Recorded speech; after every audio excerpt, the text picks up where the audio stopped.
সাকিব আল হাসানের বিরুদ্ধে ডিএমপির আদাবর থানায় একটি হত্যা মামলা দায়ের করা হয়েছে।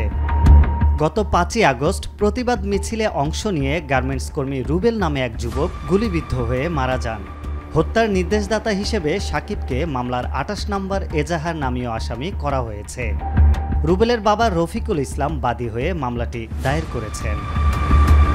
পাকিস্তানের বিপক্ষে এখন টেস্ট খেলছেন সাকিব। রাওয়ালপিন্ডি টেস্টের দ্বিতীয় দিন তথা গতকাল বৃহস্পতিবার টাইগার এই অলরাউন্ডারের বিরুদ্ধে মামলা দায়ের করা হয়।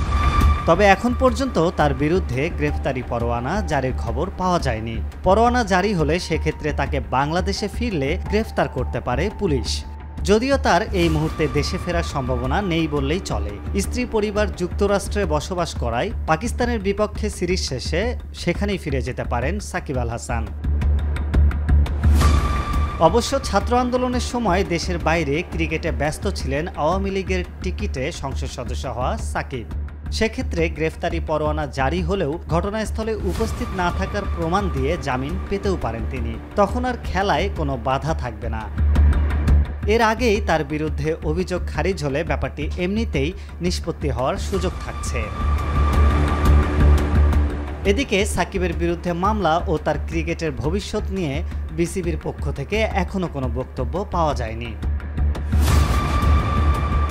এর আগে চিত্রনায়িকা নাজনীন আক্তার হ্যাপির করা ধর্ষণ মামলায় পেসার রুবেল হোসেন গ্রেফতার হয়েছিলেন। জেল থেকে জামিনে মুক্ত হয়ে ২০১৫ বিশ্বকাপে খেলেছিলেন তিনি।